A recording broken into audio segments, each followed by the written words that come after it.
Hello hi, నేను మీ విజయ్. ప్రస్తుతానికి మనం ఎల్లమ్మ తండ మంచాల్ మండలం శ్రీనివాస్ పద్మ శ్రీధర్ మాజీ సర్పంచ్ అండ్ సీనియర్ నాయకుల దగ్గర ఉన్నాం. ప్రస్తుతానికి గతంలో మొన్నటి వరకు సర్పంచ్గా పరిపాలించారు, కాంగ్రెస్ పార్టీలో గెలిచి. అప్పుడు వీళ్ళు ప్రతిపక్షంలో ఉన్నారు. ఎలా ఉంది, నిధులు ఏ విధంగా వచ్చినాయి, ఈ గ్రామ పంచాయతీని ఏ విధంగా డెవలప్ చేశారు, వారి ద్వారా తెలుసుకుందాం. సార్ నమస్కారం. సార్ నమస్తే సార్, ప్రస్తుతానికి మీరు ప్రతిపక్షంలో ఉన్నప్పుడు సర్పంచ్గా గెలిచారు సార్. ఈ గ్రామ పంచాయతీని ఏ విధంగా అభివృద్ధి చేశారు సార్? ఇప్పుడు నేను సర్పంచ్ ఉన్నప్పుడు కాంగ్రెస్ పార్టీ అయితే అధికారంలో లేదు. నేను సర్పంచ్ ఉన్నప్పుడు కాంగ్రెస్ పార్టీ అయితే అధికారంలో లేకుండే. సో నేను ప్రతిపక్షంగానే ఉన్నా సర్పంచ్గా. కాకపోతే ఇక్కడ ఉన్న శాసన సభ్యుడు మంచిరెడ్డి కిషన్ రెడ్డి మా ఊరికి ఒక్క రూపాయి కదా ఒక గవ్వ ఫండ్స్ కూడా నాకు ఇవ్వలేదు. నేను ఏదైనా జీపీ నుంచి ఆదా చేసుకొని జీపీకి వచ్చే డబ్బులు, కేంద్రం పంపించే 15th ఫైనాన్స్ డబ్బులు, దాంతోనే ఆదా చేసుకొని దుబారా ఖర్చు చేయకుండా ఊరిని దశల వారీగా డెవలప్మెంట్ చేసుకుంటా ఊర్లో ఇది మురికి కాలువలైనా సరే, వీధి దీపాలైనా సరే, సీసీ రోడ్లు అయినా సరే, ఇలాంటివి అభివృద్ధి చేసుకుంటా పని చేసుకుంటా నేను గ్రామ పంచాయతీ నిధులతోనే చేసుకుంటా పోయినా. కానీ అదనంగా నాకు ఇంతకుముందు ఉన్న ఎమ్మెల్యే ఎలాంటి నిధులు అనేది నాకు ఇవ్వలేదు. సో నేను ఎన్నిసార్లు పోయినా కానీ కిషన్ రెడ్డి ఇస్తా అని చెప్పారు, కానీ అప్పటి వరకు ఒక్క రూపాయి కూడా ఇవ్వలేదు. కాబట్టి నేను ప్రతిపక్షం ఉన్నా కాబట్టి ఎంత అడిగినా ఇవ్వలేదు. సో నేను అదేవిధంగా నా డబ్బులతో గ్రామ పంచాయతీ నిధులతో డెవలప్ చేసుకుంటా నా ఊరిని మంచిగా డెవలప్ చేసుకుంటా ఉన్నా. ఓకే సార్, ఇక్కడ ప్రాతినిధ్యం వహించిన మాజీ ఎమ్మెల్యే గారు ఓడిపోవడానికి గల ప్రధాన కారణాలు ఏంటి సార్? ఇప్పుడు అతను మనం అది చెప్పం, కానీ అతని వ్యూహో ఇంకా ఊర్లో కొన్ని పట్టించుకోకుండా. సో ఆయన గెలిచిన తర్వాత అక్కడ గాడివంపు వాగు అని ఉండే.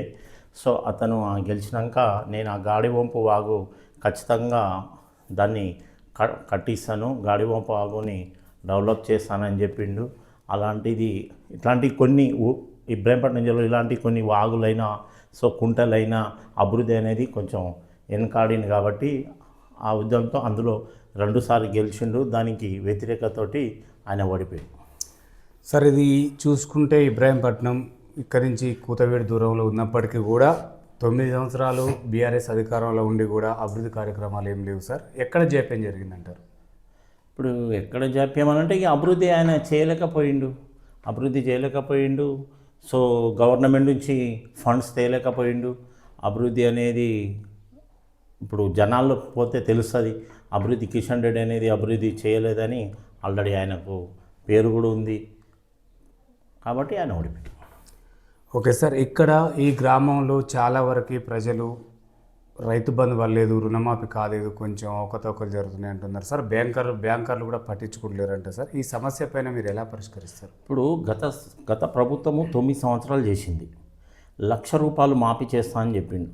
1,00,000 రూపాయలు మాఫీ చేస్తే 5 సంవత్సరాల వరకు ఆ 1,00,000 రూపాయలే మాఫీ చేసుకుంటూ పోయింది. కానీ ఇప్పుడు ఈ ప్రభుత్వం మొన్ననే వచ్చింది, 1 సంవత్సరం అవుతుంది, సంవత్సరం వ్యవధి కాలం అవుతుంది.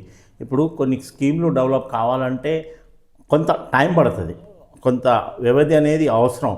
ఇప్పుడు ముందే ఆయన లోడ్ బడ్జెట్, ఇంతకుముందు ఉన్న గవర్నమెంటు లోడ్ బడ్జెట్లో ఉండే చేసిపోయిండు.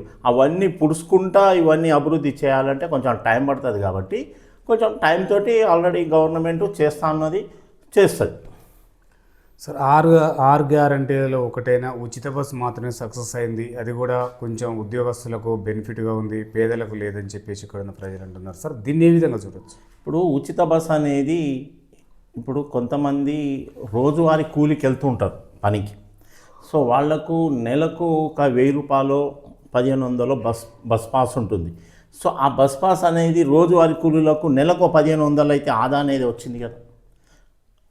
ఫ్రీ బస్ వల్ల లేడీస్కి కొంచెం న్యాయమే అవుతుంది అది సార్. అట్లానే ఇక్కడ బెల్ట్ షాపులు కూడా గత ప్రభుత్వం బాగా అభివృద్ధి చేపించిందని తెలుస్తుంది సార్. మీ ప్రభుత్వం వచ్చిన తర్వాత నిర్మూలించడం కోసం ఇప్పుడున్న ముఖ్యమంత్రి గారు చాలా కృషి చేస్తున్నారు, సాధ్యమైంది అంటారా? ఇప్పుడు బెల్ట్ షాపులకు ఆ దేవునికి ఎరక.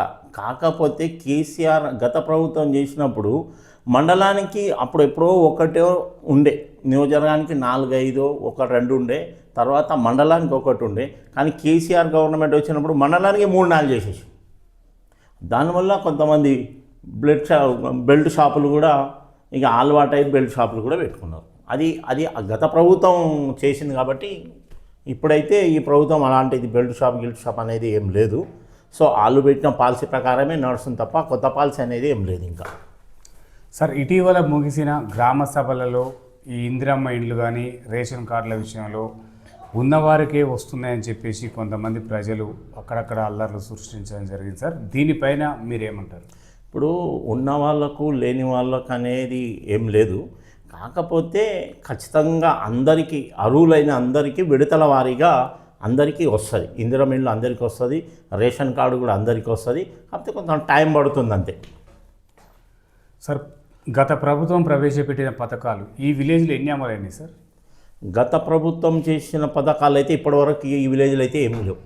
నాకు తెలిసిన వరకు అయితే నేను 5 సంవత్సరాలు మేము సర్పంచ్ చేసినాము కాబట్టి ఆయన ఇప్పటి వరకు ఏమి ఇంతకు ఒక ప్లాట్ కూడా ఇవ్వలేదు, ఈ స్కీమ్ కూడా రాలేదు ఈ ఊర్లోకి అయితే. సార్, ఇక్కడున్న కొంతమంది బీఆర్ఎస్ కార్యకర్తలు కానీ నాయకులు కానీ మళ్ళీ కేసీఆరే కావాలి, అతను ఉన్నప్పుడే మంచిగా ఉంది అని చెప్పేసి అంటున్నారు సార్. నిజంగా కేసీఆర్ పరిపాలన ఏ విధంగా ఉంది సార్? ఇప్పుడు కేసీఆర్ ముఖ్యమంత్రి మంచోడే పాపం, ఆయన కాదన్నొద్దు కేసీఆర్ కన్నా. కాకపోతే ఆయన చేసేది ఈ ఉన్న ఎమ్మెల్యేలు పబ్లిక్లో తీసుకోపోలేదు కాబట్టి ఇట్లయిపోయింది. సార్, ఇప్పుడు ఎలక్షన్లు దగ్గర పడ్డాయి సార్, సర్పంచ్ ఎన్నికలు. మీరు యువతకు ఏం చెప్తారు సార్? యువతకు ఏం చెప్తాం? యువత ఆల్రెడీ వాళ్ళు ఇంప్రూవ్ కావాల్సిందే. యువకులతోటే ఇప్పుడు రాజ్యం నడవాలంటే యువకులు కూడా దాంట్లో భాగస్వామ్యమే. కాబట్టి యువత ఇంప్రూవ్ అయిపోయి యువతనే సపోర్ట్ చేయాలి.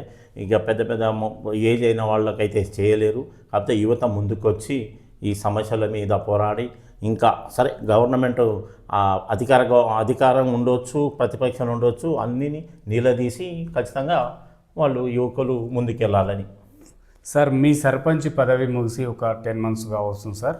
ఇక్కడ స్పెషల్ ఆఫీసర్లను ఏర్పాటు చేశారు, వాళ్ళు అందుబాటులో ఉండలేరు, వాళ్ళు ప్రజల్ని పట్టించుకుంటలేరు అని చెప్పేసి కొంతమంది వాదన. దీన్ని ఏ విధంగా పరిష్కరిస్తారు సార్? ఇప్పుడు గ్రామ పంచాయతీలో సర్పంచ్ ఉన్నట్టు స్పెషల్ ఆఫీసర్లు ఉండకపోవచ్చు.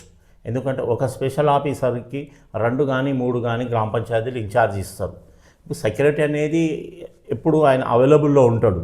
ఇక స్పెషల్ ఆఫీసర్ విషయంకి వస్తే 2-3 ఊర్లు ఉంటారు, 5 ఆఫీసర్లు ఉంటారు. కాబట్టి వాళ్ళది కూడా వాళ్ళ జాబ్ వర్క్ వాళ్ళు కూడా చూసుకోవాలి. కాబట్టి ఒక వారానికి 2-3 సార్లు, లేకపోతే ఎప్పుడో వారానికి 2-3 సార్లు అయితే ఖచ్చితంగా వాళ్ళు అవైలబుల్ ఉంటుర్రు.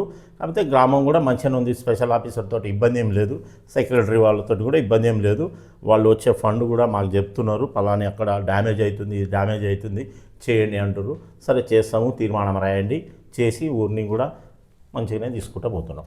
సార్, ఇక్కడ గత ప్రభుత్వం తాండాలను గ్రామ పంచాయతీగా నిర్వహించింది సార్. ఈ తాండాలు గ్రామ పంచాయతీలు ఏర్పడిన తర్వాత ఎలాంటి అభివృద్ధి చెందింది సార్? ఇక తండలు ఏర్పడిన తర్వాత కొంచెం అభివృద్ధి కొంచెం తక్కువనే ఉంది, ఎక్కువ ఏం లేదు అభివృద్ధి అంటే మామూలుగా. కానీ తండలు ఏర్పడ్డది అంతేవరకే, కానీ అభివృద్ధి అనేది కొంచెం నామమాత్రమనే ఉంది. ఓకే సార్, ఇప్పుడు రాష్ట్రంలో మొత్తం కూడా బీసీ వర్గీకరణ కావాలని చెప్పేసి ఉద్యమం మొదలైంది సార్. బీసీ వర్గీకరణ పైన మీ అభిప్రాయం ఏంటి? ఇక బీసీ వర్గీకరణ మీద అంటే బీసీ వర్గీకరణ అవుతేనే మంచిది. ఎందుకంటే అయితేనే కొంచెం ఇప్పుడు ఒక యువకుల కానీ దేనికైనా వాళ్లకు అవకాశం వస్తుంది. అది వర్గీకరణ చేసిన తర్వాతనే ఎలక్షన్కి పోతే గవర్నమెంట్కు మంచిగా ఉంటుందని అభిప్రాయం. ఓకే సార్, ఇప్పుడు కాంగ్రెస్ ప్రభుత్వం మొత్తం కూడా మీరు ప్రతిపక్షంలో ఉన్నప్పుడు కుటుంబ పాలనని బీఆర్ఎస్ అన్నారు. ఇప్పుడు వాళ్ళు ప్రతిపక్షంలోకి వచ్చిన తర్వాత మీది మొత్తం కూడా రెడ్డి పాలన అంటున్నారు సార్. నిజంగా దీన్ని ఏ విధంగా చూడవచ్చు? ఇప్పుడు గత ప్రభుత్వం అది ఎల్మా ప్రాబ్లం కూడా ఎల్మా వాళ్ళది కూడా ఉండే. మరి అట్లా అనుకుంటే మనం ఎట్లా అనుకుంటాం? అట్లా ఉండదు. అది ప్రజలు ఎన్నుకున్నారు, దానికి ఇప్పుడు నిన్ను కూడా ఎన్నుకున్నారు. ఇప్పుడు గత ప్రభుత్వం మొత్తం ఎల్మలోనే ఉండే, రావుసే ఉండే. అది అలా అనుకుంటే అట్లా కుదరదు కదా. రెడ్డిస్ అన్నప్పుడు ఇక కామన్ అది అయితేనే ఉంటుంది, పోతున్న ఇవాళది కాదు కదా, తరాల నీలం సంజీవ్ రెడ్డి నుంచి అవుతుంది. ఇక అది పొరపాటు, అది అలా మాట్లాడము. కాకపోతే కాంగ్రెస్ పార్టీలో ఇక ఇది కుటుంబ పాలన అనేది లేదు. అది కేసీఆర్ దగ్గర కుటుంబ పాలన ఉండే కానీ కాంగ్రెస్ దగ్గర లేదు. ఓకే సార్, స్థానికంగా ఉన్న ఎమ్మెల్యే గారి పరిపాలన ఏ విధంగా ఉంది? ప్రజలకు అందుబాటులో ఉంటున్నాడా? ఇక స్థానికంగా పర్వాలేదు, మంచిగానే ఉన్నాడు. ఇప్పటివరకు అయితే ఏం ఇబ్బంది ఏం లేదు. జనాలు కార్యకర్తలైనా జనాలు పోయినా కానీ మంచిగానే స్వీకరిస్తుండు. అధికారులను ఫోన్లోనే అప్పుడే లౌడ్ స్పీకర్స్ పెట్టి అధికారులను వాళ్ళ సమస్యలను తెలుసుకొని వీళ్ళ ప్రాబ్లం ఏం రాకుండా చూడండి, ఏమైనా ప్రాబ్లం ఉంటే నాకు చెప్పండి, ఇలా ఏది ఉన్న సమస్యలన్నీ తీరాల్సిందే అని అందరు ఎవరు పోయినా కానీ ఖచ్చితంగానే ఘాటుగానే చెప్తుండే అధికారులు కూడా అతని మాట విని స్పందిస్తున్నారు. సార్, పద్మా శ్రీధర్ల ఏదైనా పదవులు ఆశిస్తున్నారా? ఇప్పుడు పదవి అనేది మేమేం ఆశిస్తలేము. సర్పంచ్ అన్నం చాలు, ఇంతవరకే చాలు. ఎక్కువ ఆశ ఉంటే బాగుండదు. నేను కూడా ఏం చేస్తానంటే మేమే సర్పంచ్ అయినాం, అగెనెస్ట్ మళ్ళీ మేమే సర్పంచ్ కావాలని ఆశ ఉండదు. మా తరపున కూడా నా ద్వారా కూడా ఇంకో వ్యక్తిని డెవలప్ చేయాలి, రాజకీయంగా ఇంకో అతన్ని ముందుకు తీసుకురావాలని అనుకుంటున్నాం మేము, అంతే. సార్, ఈ గ్రామంలో ఉన్న ప్రజలు మీ అభివృద్ధిని చూసి మీరే మళ్ళీ సర్పంచ్గా కావాలని చెప్పేసి అనుకుంటున్నారు సార్. వాళ్ళ కోరిక మేరకు అవకాశం ఏమన్నా ఉందా? ఇక ఇప్పుడు మనం మంచి చేసినప్పుడు వాళ్ళు అనుకుండొచ్చు, కానీ మనం దృష్టిలో మనం ఇప్పటివరకు వద్దని అనుకున్నాము. ఇక ముందు కూడా వద్దని అనుకుంటున్నాం. ఓకే సార్, ఇప్పుడు సర్పంచ్ ఎన్నికలు రాబోతున్నాయి. ఎన్నికలు అంటే మద్యం మనీతో కూడుకున్న వ్యవహారం సార్. ఈ మద్యాన్ని మనీని నిర్మూలించడం కోసం కాంగ్రెస్ ప్రభుత్వం కానీ మీరు యువ నాయకులు ఏ విధంగా ఇక మద్యము నిర్మూలించాలనే చూస్తున్నాం. మేము కూడా మద్యం అనేది ఊర్లో పారకుండానే చూడాలని అనుకుంటున్నాము. ఖచ్చితంగా అలాంటిది రాకూడదని ట్రై చేస్తాం. ఓకే సార్, చివరిగా రాష్ట్రంలో ఉన్న ప్రజలు మొత్తం కూడా కాంగ్రెస్ పార్టీకి ఓటు ఎందుకు వేయాలంటే ఏం చెప్తారు సార్? కాంగ్రెస్ పార్టీకి ఓటు వేయాలంటే ఇప్పుడు అభివృద్ధి అవుతూ ఉంది కాబట్టి ఓటు వేయాల్సిందే, ఇక తప్పదు. ఇంకొక మార్చి 31 ఏప్రిల్ వరకు చూడాల్సిందే. చూసిన తర్వాత పథకాలన్నీ అమలవుతాయి. ఇప్పుడు 4 పథకాలు మార్చి 31 వరకు అమలైపోతున్నాయి. నిన్న రేవంత్ రెడ్డి గారు ముఖ్యమంత్రి నిన్న అనౌన్స్ చేశారు 26 జనవరికి మార్చి 31 లోపల మొత్తం జనాల్లో వెళ్ళిపోవాలి, ఈ అభివృద్ధి మొత్తం ఈ పథకాలన్నీ ఇంప్లిమెంట్ కావాల్సిందే అని చెప్పిండు. కాకపోతే ఆ ఇంప్లిమెంట్ అయిపోయినా కానీ ఆటోమేటిక్ జనాలు తెలుసుకుంటారు. ప్రతిపక్షాలు ఏ విధంగా ఓర్లినా అది కాదు. ఆ పథకాలను చూసి మళ్ళీ అగైన్ కాంగ్రెస్ పార్టీకి ఓటేస్తారు జనాలు. ఓకే సార్, చూస్తూనే ఉండండి మీ తెలుగు టీవీ.